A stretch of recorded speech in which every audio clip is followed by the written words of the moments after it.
নমস্কার বন্ধুরা, রাধে রাধে। অনিশের চ্যানেলে তোমাদেরকে সবাইকে স্বাগতম। তো আশা করি বন্ধুরা তোমরা সবাই ভালো আছো আর আমরা ভালো আছি। তো চলো তোমাদের ভালোবাসা আর আশীর্বাদ নিয়ে দিনটা শুরু করি। আশা করি ব্লগটা তোমাদের অনেকটাই ভালো লাগবে, স্কিপ না করে পুরো ব্লগটা দেখবে। আর যে যেখান থেকে দেখতে চাও তোমাদের কাছে অনুরোধ রইলো আমার পরিবারে জয়েন হয়ে যেও। তো এখানে চা বসাইছি, চায়ের সাথে দিয়েছি আমি জাম্বুরা পাতা। তো জাম্বুরা পাতা দিলে অন্য একটা টেস্ট বোঝা যায়, খুব স্বাদ লাগে খাইতে। আর আমার এত প্রচুর পরিমাণে সর্দি ধরেছে, শুধু নাক টেনেই যাচ্ছি। তো কি আর বলবো, এখন আজকে হলো শনিবার, তো আমার দেওর বলে নিরামিষ খায়। প্রথমত আমি আমিষ রান্না করে নিয়েছি, তো এখন আমি নিরামিষ রান্না করবো। আমার দেওর আমাকে প্রথমত বলে নাই যে উনি নিরামিষ খায় শনিবার দিন, তো আমাকে বললে আমি সকালবেলা সব কিছু ধুয়ে মুছে করে নিতাম, কিন্তু সকালবেলা বলে নাই। যখন আমি মুসুর ডাল বানিয়ে নিলাম আর রাতে তো মাংস টাংস সবজি ছিল আর ভাত বানিয়ে নিয়েছি, তখন বলছে ও নিরামিষ খায়। তখন তো চালটা অনেক রান্না করেছি, তো এখন যেগুলো আমিষ যতগুলো আত্মীয় আছে সবাই খাবে, আর ওর জন্য এখন এক্সট্রা করে নিরামিষ বানাবো। তো বাড়িতে অনেক আত্মীয় আছে, তো আজকে কেউ যাবে কেউ থাকবে, তো দেখি সবাই যদি গেল তো গেল, কিন্তু ওদেরকে আমি ক্যামেরার সামনে আনতে পারতেছি না, কারণ ওরা ক্যামেরার সামনে আসতে চায় না। তো অনেকবার করে দেখানোর চেষ্টা করতেছি, কিন্তু পাচ্ছি না দেখাইতে। এই যে একজন ব্যক্তি দেখতে পাচ্ছ তোমরা, 3 দিন ধরে ভিডিও এডিট করতেছে, তবুও এখনো ভিডিও এডিট করতে পারে নাই। ও যে কোন এডিট করতেছে আমি নিজেও জানি না। তো দেখতে লাগবে আসলে কোন এডিটটা করতেছে, তোমরাও সবাই দেখো আর আমি তো অবশ্যই দেখবো। তো আমার মানে এইটাই ভাবতে অবাক লাগতেছে যে ও 3টা দিন ধরে ভিডিও এডিট করতেছে। আজকে 3 দিন হয়ে গেছে ওর ভিডিও এডিট করা হচ্ছে না। কালকে রাতের 1টা অবধি করেছে, তবুও ঘুমে ঘুমে জিমাচ্ছিল, তাই এডিট করা বন্ধ করে দিয়েছে।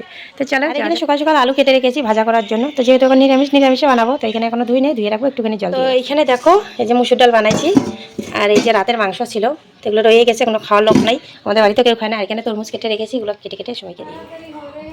তো এইখানে চালের বস্তাটা এটা কেটে নিব। তো কিছুদিন আগে একটা চালের বস্তা আনছে, শেষ হয়ে গেছে, যেহেতু আত্মীয়রা বাড়িতে বেশি তাই শেষ হয়ে গেছে। তো কালকে পরশু দিন এইটা বস্তা নিয়ে আসছে, তো আগের বস্তাটা আজকেই শেষ হয়ে গেছে। সকালবেলা রান্না করছি, তো এখন এইটা খুলতেছি। নতুন বস্তার চাল দেওয়ার জন্য রান্না করব।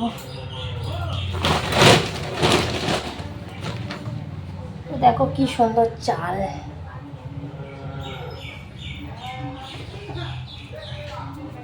এখানে আলু ভাজা বসাইছি, আলু ভাজা হয়ে নিয়ে আসলো মিষ্টি, কারণ ওদের ভাজতেদের জন্য ছেলেদের জন্য। আর এখানে নিয়ে এসে মিষ্টি দই, তো এখনও খুলিনি। তো এখন বাজে প্রায় 3টা। তো রান্নাবান্না খাওয়া দাওয়া হয়ে গেল। তো এখনও থাল বাসন বাজি নেই, তো রান্নাঘর লেপে মুছে বাইর হয়ে গেলাম। এখন আসছি বড় ঘর লেপার জন্য। তো দেখতে পাচ্ছি এখানে ঝাঁটা নিয়ে আসছি, কারণ রান্নাঘর এখন ঝাঁট দেওয়া মুছা হয়ে গেছে। আর এখন আমি বড় ঘর লেপবো, মানে সকালবেলা একবার করে নিয়েছি, এখন ভালো করে করবো। তার কারণ বাড়িতে আজকে শনি আসন দিব, আজকে শনিবার আর বৈশাখের এই লাস্ট শনিবার, তাই প্রতি মাসে আমরা একটা করে শনি আসন দেওয়ার চেষ্টা করি। তো চলো দেখতে থাকো। তো শুভ সন্ধ্যা বন্ধুরা, আমার স্নান টান হয়ে গেছে, সন্ধ্যার আগে আগে স্নানটা করে নিয়েছি। তো এখনও জামা কাপড় জায়গায় রাখছি, ধুই নেই। তো দেখতেই পাচ্ছ তুলসী তলায় আমার প্রদীপ জ্বলতেছে। তো সন্ধ্যা টন্ধা দিয়ে পাচ্ছ, এখন স্নান করছি, কাপড় কাচি নেই। তো আমি এদিকে রান্না চাপাই দিয়েছি। তো আজকে তো নিরামিষ, আমার দেওয়ার যত নিরামিষ খেয়ে, তো এখানে ডালটা একটু গাঢ় হয়ে গেছে, যার জন্য গরম জল বসাই দিয়েছি। তো এখানে ঝিঙ্গা কেটে নিয়েছি, দেখতেই পাচ্ছ ঝিঙ্গা আর আলু। আর এখানে ভিজিয়ে রেখেছি সয়াবিন, সয়াবিন দিয়ে ঝিঙ্গা আলু বানাবো। তো আবার পূজা দিতে লাগবে, পূজার জন্য আয়োজন করতে লাগবে, যার জন্য আমি রান্নাটা একটু আগে রাখতেছি, কারণ পরে গরম গরম ভাতটা বানাই নিব। আর যদি এখনই সবাই পাই এখনই করে নিব, ভাতটা চাপা দিয়ে পূজার আছে। আমরা শনি আসনের এখানে আয়োজন করতেছি। তো দেখতে পাচ্ছ এখনো পুরোপুরি সম্পূর্ণ হয়নি, এই যে সবাই শুরু করলাম। তো বন্ধুরা, আমার ছেলে এখানে এই যে পাঁচালি পড়া আরম্ভ করে দিয়েছে। তো পূজার সব কিছু আয়োজন আমরা করে নিয়েছি, তো দেখতে পাচ্ছ।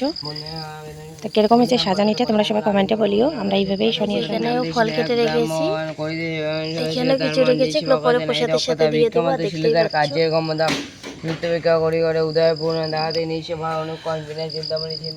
তো বন্ধুরা, নিরামিষটা বানাইলাম, নিরামিষ তরকারি বানাই পূজার কাজে চলে গেলাম।